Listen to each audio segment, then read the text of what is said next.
एक आदमी गांव के एक छोटे से क्लिनिक के दरवाजे पर आखिरी उम्मीद लेकर खड़ा था।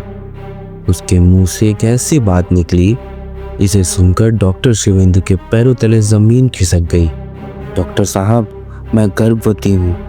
वो आदमी रमेश था, 30 साल का, पीला पड़ा था, आंखों में घबराहट, आवाज में कंपन। कह रहा था कि उसके अंदर कुछ पल रहा है।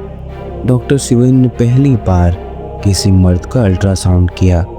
स्क्रीन पे एक धुंधला सा इंसानी साया था, लेकिन उसके हाथ पैर टेढ़े मेढ़े, जैसे किसी दूसरे दुनिया का प्राणी उसमें समा गया हो। डॉक्टर ने फाइल देखी, डीएनए रिपोर्ट पढ़ी और बस एक शब्द निकला, हे भगवान। वो चीज़, वो शरीर आधा इंसान था और आधा कुछ और उसकी धड़कन जैसे दो अलग अलग प्राणियों के दिल एक साथ धड़क रहे हो। डॉक्टर कुछ समझ नहीं पाया। तभी क्लिनिक के दरवाजे पर पूरे सफ़ेद चादर पे लिपटी एक औरत आई। नाम था मीरा। उसने कहा, जो रमेश के साथ हो रहा है वो एक बदला है, कावेरी देवी का बदला। कावेरी देवी वो औरत जिसका सपना था माँ बनना, लेकिन उसकी अकाल मृत्यु हो गई। उसने आत्मा बन के भगवान से वरदान मांगा कि चाहे जो हो जाए, चाहे सृष्टि के सारे नियम टूट जाएं, मगर मुझे माँ बनना है। और फिर अचानक वो गायब हो गई। फिर उस सुनसान हवेली से एक औरत की चीख सुनाई देने लगी, लेकिन किसी ने कभी कुछ नहीं देखा। मीरा ने आंसू भरी आंखों से कहा, रमेश ने नशे में उस हवेली में एक रात गुजार ली और तब से कावेरी का बदला रमेश के जिस्म में पल रहा है। तभी रमेश चीखने लगा, डॉक्टर मुझे बचा लीजिए।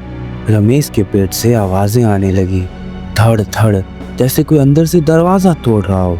अल्ट्रासाउंड स्क्रीन पे एक काली सी रूपरेखा, एक बुढ़िया का चेहरा, आंखें जैसे जला हुआ कोयला हो।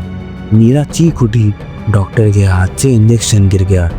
रमेश के जिस्म में एक दरार सी पड़ गई। ये इंसान नहीं है, डॉक्टर ने थर्राते हुए कहा। फिर रमेश की आंखें खुल गई और उसकी मुस्कुराहट में अब रमेश नहीं, कोई और था। मीरा ने घबरा कर कहा, मेरे रमेश को वापस कर दो कावेरी। पर इसका रमेश पर कोई असर नहीं हुआ। उसकी आंखें लाल, उसकी उंगलियां जैसे राख से भरी हो। अब खेल शुरू होगा, कावेरी ने कहा। और फिर क्लिनिक के दरवाजे अपने आप जोर से बंद खुलने लगे। रूम में ठंडी हवा चलने लगी। रमेश की आवाज़ दो भागों में बंटने लगी, एक रमेश की, दूसरी एक औरत की।